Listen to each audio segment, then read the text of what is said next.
Elbiet est morte et une vlaco pour 1 an. Saint-Georges a eu raison du dragon à Mons. Enfin, après 2 éditions du Doudou annulées, un doudou tout en émotion pour les Montois, mais aussi pour les acteurs, les chinchins, les diables, les hommes blancs, mais aussi les hommes de feuilles qui ont participé au combat. Reportage de Denis Silva Poveda, Cosimo Franze et Arnaud Montero avec les images de la télévision de Mons-Borinage. Saint-Georges terrasse enfin le dragon. 2 ans que les Montoises et les Montois attendaient ça. Le cri de joie à la fin du combat sonne comme une délivrance.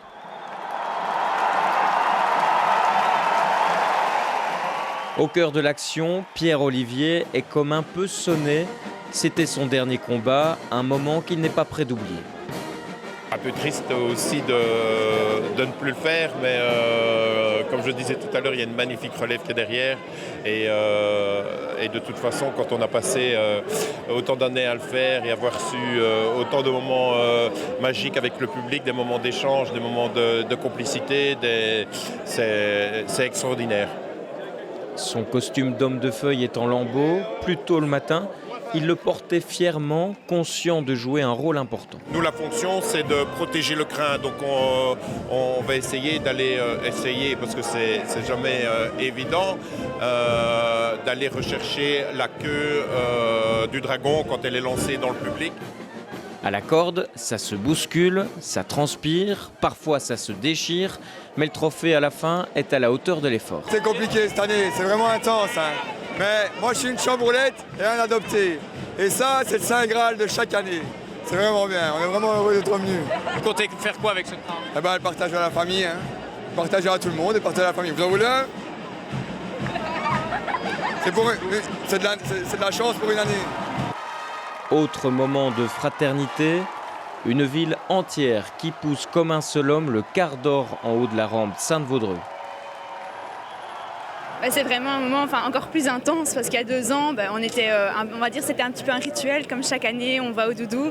Mais là ça fait 2 ans, c'était vraiment l'excitation pendant 3 jours de se dire allez on y retourne, c'est enfin le moment. C'est l'ambiance, c'est le côté chaleureux, la communauté et les gens ne sont pas agressifs, ils sont vraiment participatifs. Une ambiance bon enfant et une grande place noire de monde. Après 2 ans de pandémie, le doudou a touché à nouveau le public en plein cœur. Et justement, Sophie Mergen, vous êtes en direct de la Grand Place de Mons, où le combat est fini depuis bien longtemps. Par contre, la fête est loin d'être terminée. Sophie, est-ce qu'on peut dire que cette année, la Ducasse explose tous les records ?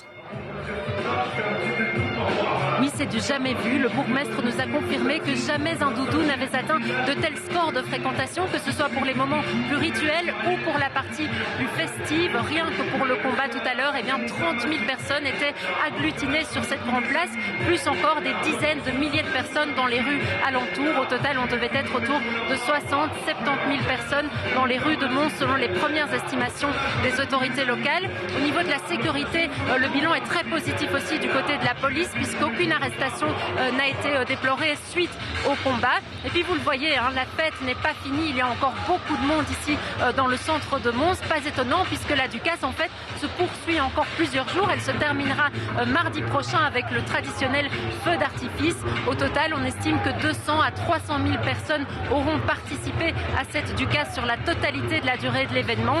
Et on a l'impression que les Montois avaient encore plus envie de faire la fête et de faire revivre leur folklore après ces 2 ans d'annulation.